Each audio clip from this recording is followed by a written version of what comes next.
Assalamualaikum warahmatullahi wabarakatuh. Perkenalkan, nama saya Laura Santika, Fakultas Ekonomi Prodi Akuntansi. Baiklah, di sini saya akan menjelaskan tentang ketatnya pengendalian hasil. Definisi hasil yang diinginkan. Agar pengendalian manajemen dikatakan ketat dalam satu sistem pengendalian hasil, dimensi hasil harus sesuai dengan tujuan organisasi yang sebenarnya. Target kinerja harus spesifik, hasil yang diinginkan harus secara efektif dikomunikasikan dan diinternalisasi oleh karyawan yang sikapnya sedang dikendalikan. Dan apabila pengendalian hasil digunakan secara eksklusif, pada bagian kinerja yang ada, pengukuran pasti lengkap. Yang pertama yaitu ada kesesuaian. Sistem pengendalian hasil mungkin mengalami permasalahan kesesuaian karena manajer tidak memahami dengan baik tujuan organisasi yang sesungguhnya, atau karena dimensi kinerja yang dipilih oleh manajer untuk mengukur hasil tidak merefleksikan tujuan yang sesungguhnya dengan baik. Untuk beberapa tipe organisasi dan untuk banyak orang yang khusus dalam organisasi, jika tujuan yang sesungguhnya dipahami dengan baik, hal itu akan menjadi asumsi yang beralasan. Contohnya, karyawan pada bagian produksi harus lebih efisien dan personal penjualan harus menjual lebih banyak, segala sesuatu yang harus imbang. Namun, pada banyak organisasi yang lain, pemahaman yang baik mengenai tujuan yang sesungguhnya dan bagaimana tujuan-tujuan tersebut harus diprioritaskan bukanlah asumsi yang beralasan. Pada beberapa tipe instansi, pemerintah dan organisasi nirlaba komponen kunci seringkali tidak setuju dengan tujuan organisasi. Apakah tujuan utama instansi pemerintah adalah untuk menyediakan layanan lebih atau mengurangi biaya? Ketika tujuan tidak jelas, kesesuaian menjadi permasalahan yang penting. Lebih lanjut, pemilihan dimensi di kinerja yang dapat diukur yang merefleksikan tujuan organisasi yang sesungguhnya seringkali menantang. Misalnya, apakah laba tahunan merupakan sebuah indikator yang tepat bagi keberhasilan atau suatu perusahaan dengan prospek pertumbuhan yang signifikan? Apakah jumlah hak cipta yang diberikan merupakan sebuah indikator yang tepat bagi kemampuan kesatuan penelitian dan pengembangan untuk menciptakan nilai yang sebagian besar berasal dari pengembangan gagasan produk baru yang secara komersial berhasil? Apakah jumlah pelanggan merupakan indikator yang tepat bagi keberhasilan suatu museum? Jika dimensi kinerja dapat diukur, yang dipilih bukan indikator yang tepat dari tujuan organisasi yang sesungguhnya. Sistem pengendalian hasil tidak bisa ketat terlepas dari karakteristik sistem apapun. Yang kedua yaitu ada spesifikasi. Tingkat ketatnya pengendalian hasil juga tergantung pada adanya prospek kinerja yang dijelaskan dengan istilah spesifik. Spesifikasi kinerja yang diharapkan atau target membutuhkan pemilihan dan perhitungan seperti 15% ROA per tahun, keseluruhan konsumen kurang dari 1%, atau biaya tenaga kerja $2,29 per unit produksi. Organisasi biasanya dapat atau lebih menentang target yang spesifik dan dapat dihitung dalam istilah-istilah keuangan. Bahkan, pada banyak yang bidang kinerja, misalnya berhubungan dengan ketahanan dan lingkungan kinerja, pengendalian atau lebih longgar karena organisasi tidak menetapkan target yang spesifik dan dapat dihitung, tetapi hanya menilai bidang kinerja global secara subjektif. Laba mudah dapat untuk diukur, sedangkan banyak yang pemerintahan dan pertentangan permintaan atau muncul dari tanggung jawab sosial perusahaan. Tidak pengendalian dalam area yang sulit diukur dapat diperketat dan dengan tidak memisahkan bidang kinerja global ke dalam berbagai komponen seperti penggunaan energi, volume dan tipe limbah yang dihasilkan, dan tingkat daur ulang. Namun, pada beberapa bidang kinerja target dan pengukuran yang detail dan spesifik tidak fleksibel. Yang ketiga yaitu ada komunikasi dan internalisasi. Agar pengendalian hasil menjadi ketat, target kinerja juga harus dikomunikasikan secara efektif dan diinternalisasi oleh mereka yang diberi tanggung jawab berdasarkan prestasinya. Kemudian barulah pengendalian hasil dapat mempengaruhi kinerja. Batasan pemahaman dan internalisasi tujuan dipengaruhi oleh banyak faktor, termasuk kualifikasi karyawan terlibat, tingkat kontrolnya, area hasil pengukuran yang diketahui, tujuan yang beralasan, dan besarnya partisipasi yang diperolehkan dalam proses penentuan tujuan. Internalisasi mungkin menjadi rendah ketika karyawan merasa tidak mampu bekerja dengan baik di bidang kinerja yang diharapkan, ketika mereka menganggap hasil yang diinginkan menjadi terlalu dipengaruhi oleh faktor di luar pengendalian mereka, ketika mereka percaya bahwa tujuan tersebut tidak dapat dicapai, atau ketika mereka tidak diizinkan untuk berpartisipasi dalam penentuan tujuan. Yang keempat ada kelengkapan. Kelengkapan merupakan persyaratan akhir untuk ketatnya pengendalian hasil. Kelengkapan berarti bahwa area hasil yang didefinisikan dalam SPM, termasuk semua bagian yang diharapkan memiliki kerja yang bagus, dan ketika karyawan yang terlibat dapat berpengaruh. Apa yang tidak terukur menjadi kurang terlihat atau mungkin menjadi tidak terlihat.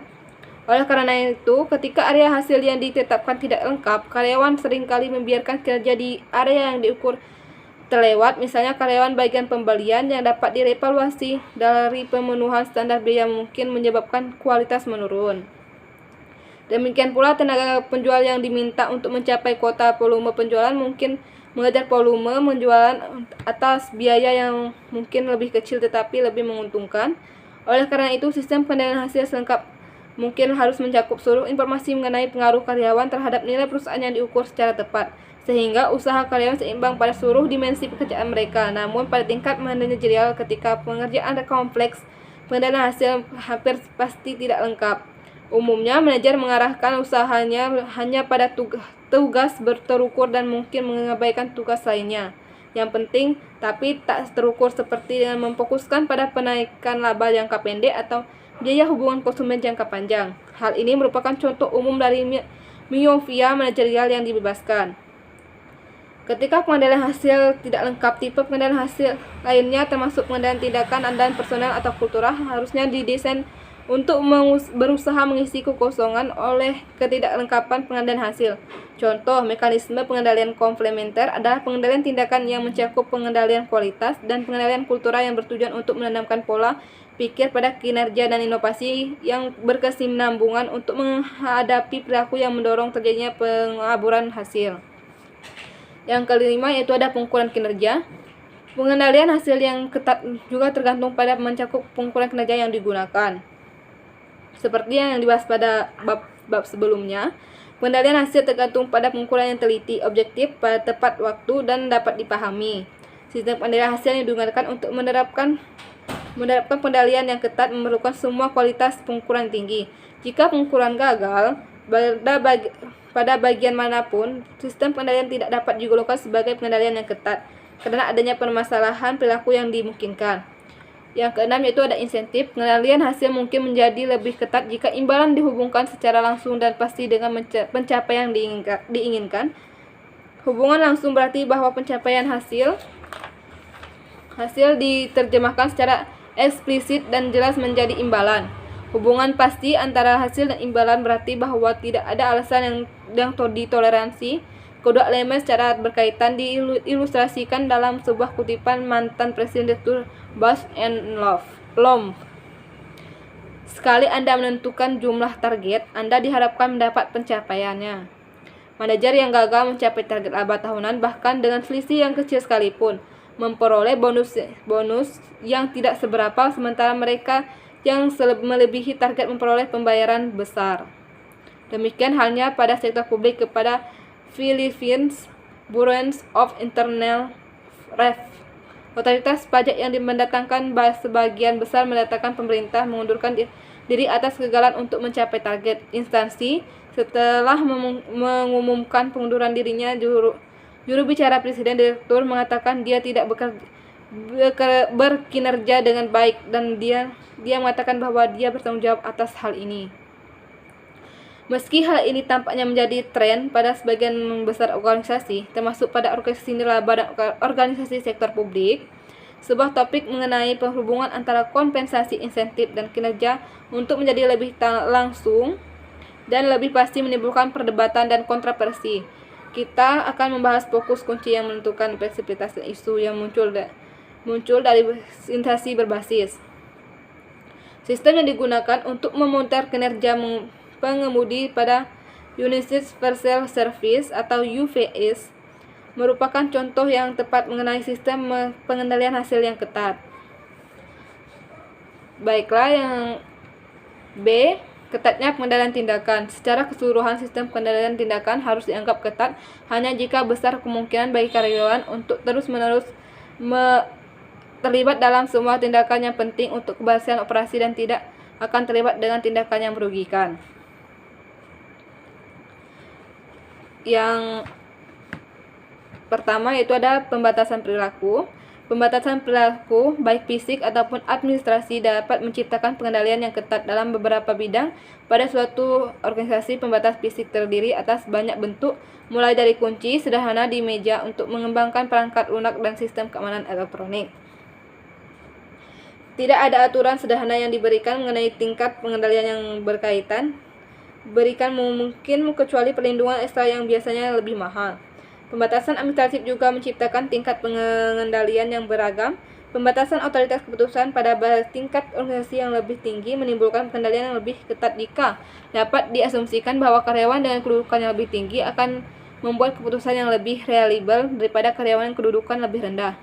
Pada supermikro komputer, produsen komputer yang berumur 15 tahun di California yang telah berkembang dan memiliki 850 karyawan, Carlos yang asisten pendiri dari CEO perusahaan, terotasi oleh setiap detail bisnis dari menyetujui pesanan yang merupakan ciri khas perusahaan sampai menentukan dasi bertema lingkungan dan hijau yang dipakai oleh eksekutif saat menemui konsumen. Selain kekhasannya, Supermicro merupakan bisnis yang berkembang dari bisnis perdagangan publik yang menjual sekitar 600 juta server tiap tahun, mengalahkan pesaing di pasaran dalam 3-6 bulan dan menawarkan komputer tercepat, lebih ringkas dan efisien energi pada pelanggan perusahaan yang banyak tuntutan seperti eBay dan Yahoo. Perusahaan tersebut telah melihat penjualan berkembang sekitar 20% dalam beberapa tahun terakhir, dan sahamnya menggauli persaingannya seperti Sun Microsystems atau Liang adalah orang yang menyetujui dan melihat segala sesuatu yang dilakukan perusahaan, setiap produk baru, usaha pemasaran, usaha penjualan, segala sesuatu yang ingin Anda lakukan atau kembangkan, kata Scott Barlow, mantan manajer penjualan di Supermicro. Jika Liang mengatakan suatu produk akan dijadwalkan, produk itu akan dijadwalkan, tambah Don Clark, seorang wakil direktur. Namun, selain pengendalian yang tampak efektif muncul dari pembuatan keputusan tersebut, yang dianggap sebagai penting untuk pekerjaan tersebut sehingga perusahaan mengingatkan inspektor dalam hal pengarsipan pengaturan bahwa ketidaktelitiannya bisa mengagalkan bisnis budaya dan arah strategi perusahaan. Pemisahan tugas antara dua karyawan atau lebih yang merupakan tipe pembatasan administratif yang lain membuat aktivitas yang merugikan cenderung berkurang karena satu orang tidak bisa menyelesaikan keseluruhan tugas yang tidak diinginkan. Pemisahan tugas yang baik membuat sistem pengendalian menjadi lebih ketat. Asumsi penting di sini adalah bahwa orang yang tidak mempunyai otoritas terhadap suatu tindakan atau keputusan tidak dapat melanggar batasan yang telah ditetapkan.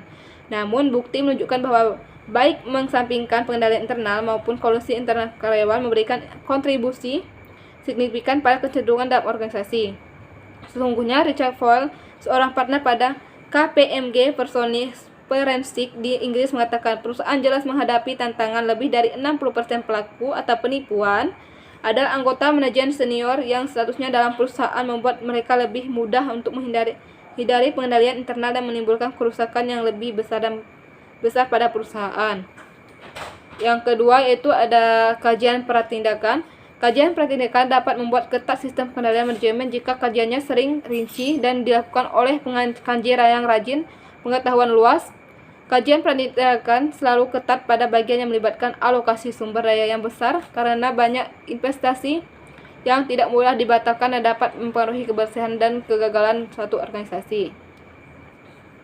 Kajian pratindakan yang ketat ini melibatkan pengawasan formal, rencana bisnis, dan permintaan modal oleh para ahli pada posisi staf seperti pada divisi keuangan dan berbagai tingkat manajemen termasuk manajemen puncak.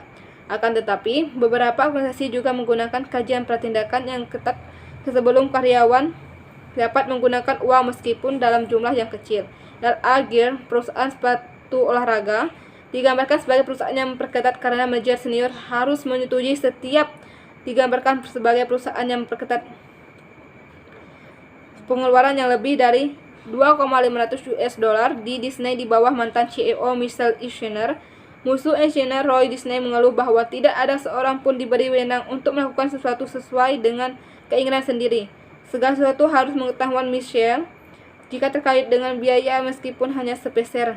Ketatnya pengendalian di pratindakan juga dapat dilakukan pada tingkat dewan direktur, misalnya Red Turner membuat keputusan yang beberapa kali membuat perusahaan mendekati kebangkrutan. Sebagai konsekuensinya, Dewan Direktur tidak mengizinkan untuk mengeluarkan uang lebih dari 2 juta US dollar, jumlah yang kecil untuk perusahaan sebesar itu, tanpa persetujuan Dewan.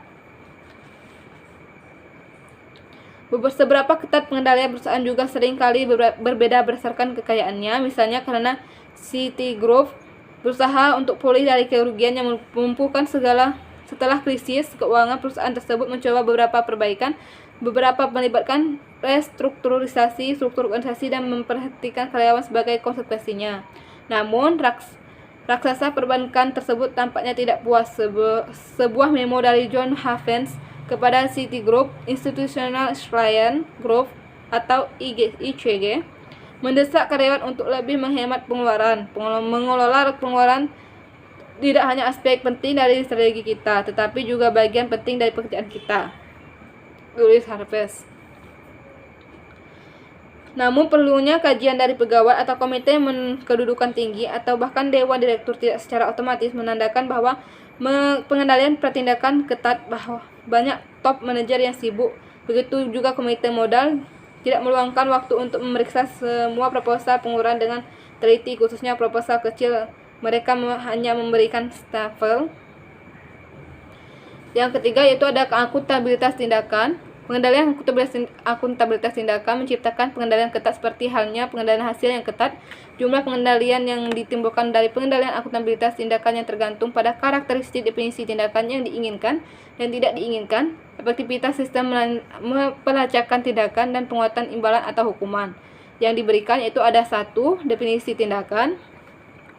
Definisi tindakan yaitu untuk mencapai pengendalian akuntabilitas tindakan yang ketat, definisi tindakan harus sesuai dengan spesifik, dikomunikasi dengan baik dan lengkap. Kesesuaian berarti bahwa pelaksanaan tindakan yang ditetapkan dalam sistem pengendalian akan mengarah pada prestasi tujuan organisasi yang sesungguhnya.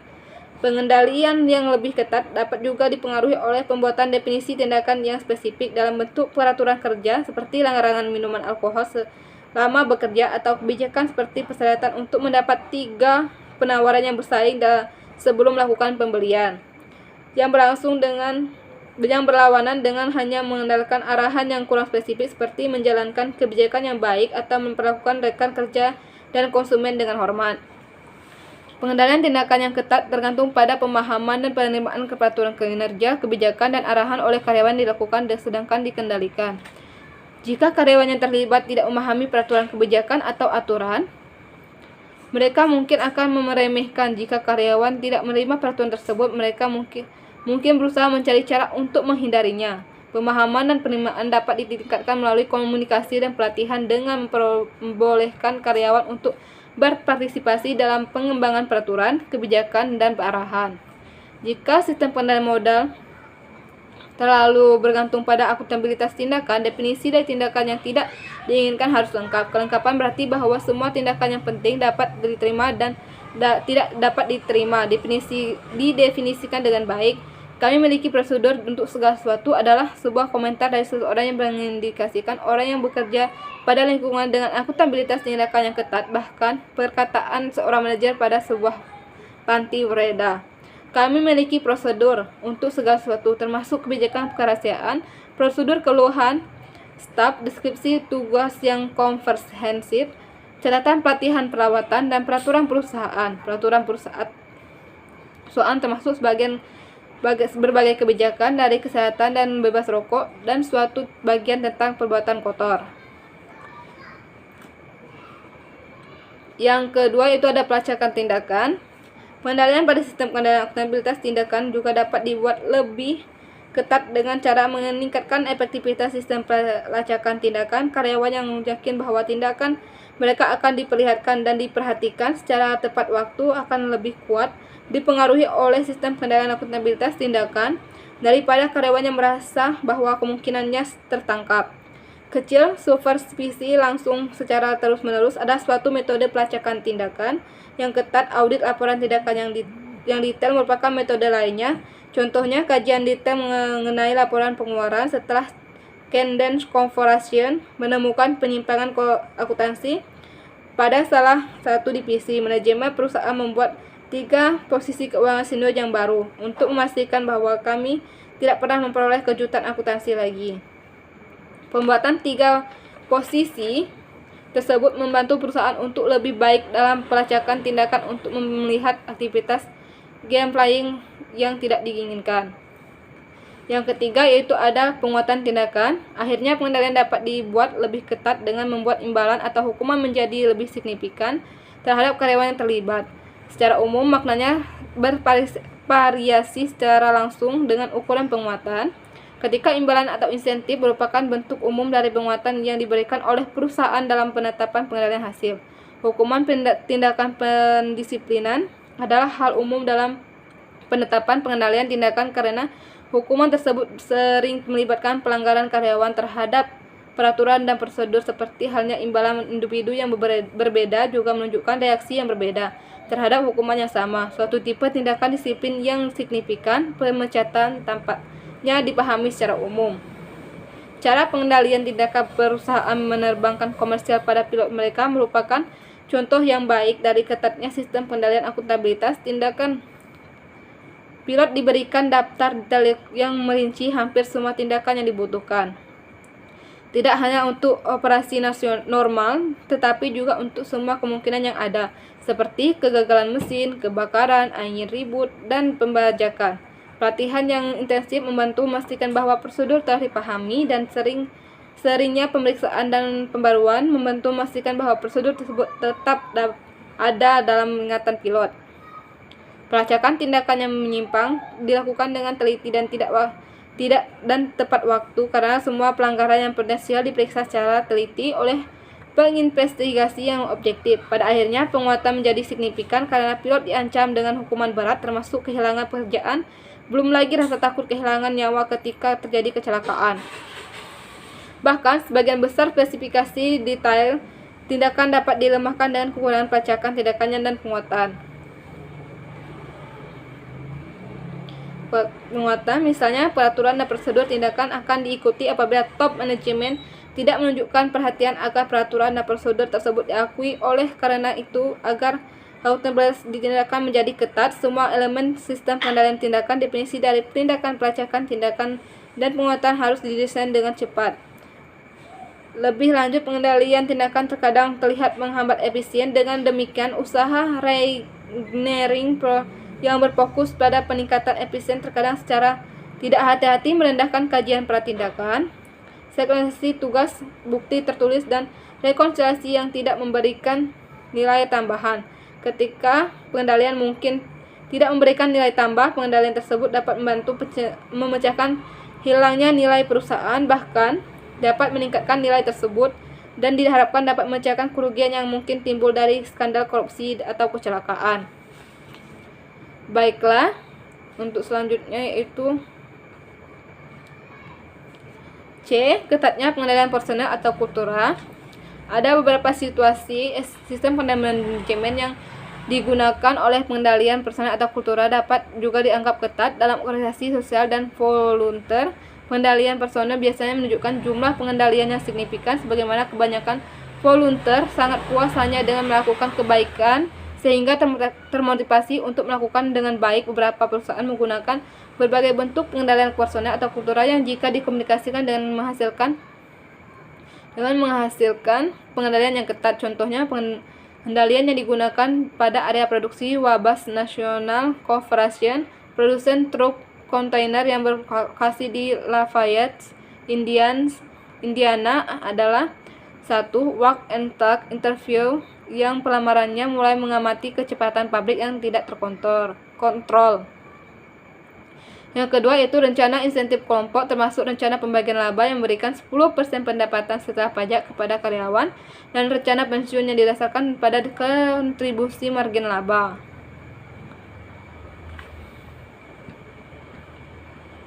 Yang ketiga yaitu pelatihan yang diperlukan karyawan baru didorong dengan kuat untuk mengambil dua kelas perbaikan Wabash yang telah ditentukan pada waktu yang mereka tentukan sendiri dan diberi imbalan berupa kenaikan gaji. Supervisor hanya akan dipromosikan setelah mereka mengambil kelas khusus dan lulus tes. Kinerja di wabah secara konsisten telah terkenal sejak perusahaan didirikan.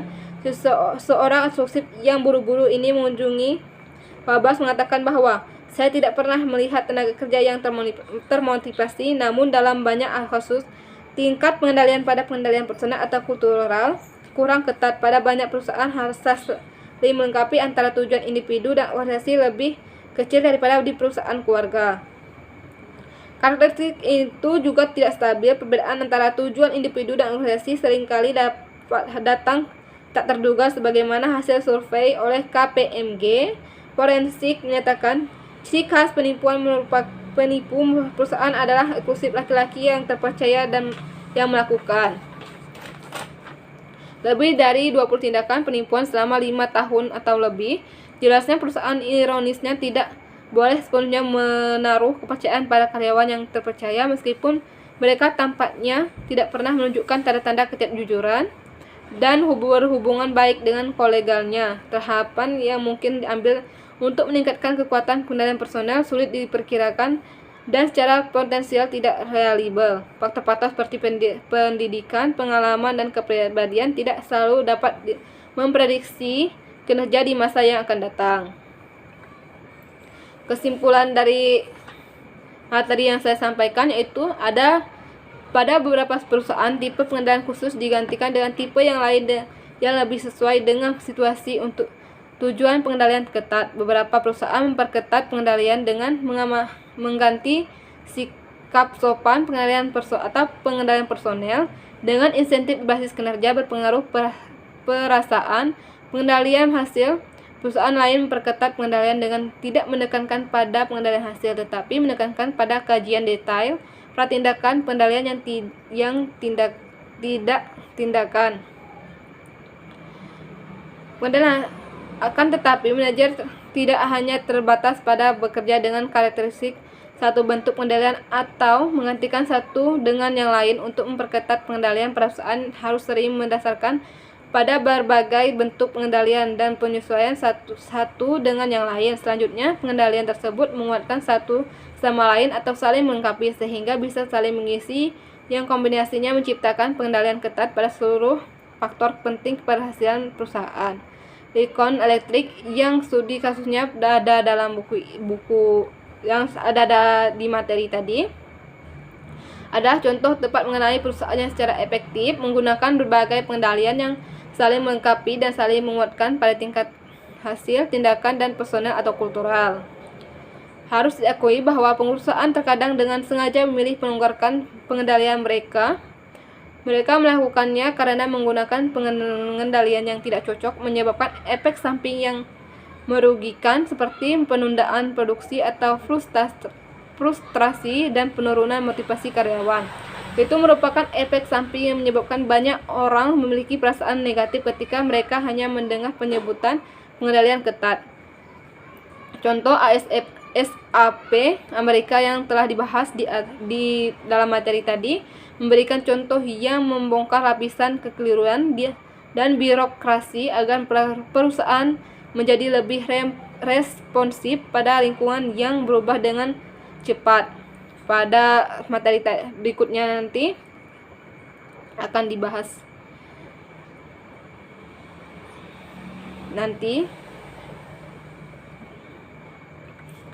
Mungkin hanya itu yang bisa saya sampaikan. Lebih dan kurang saya mohon maaf. Wabillahi taufiq wal hidayah. Wassalamualaikum warahmatullahi wabarakatuh.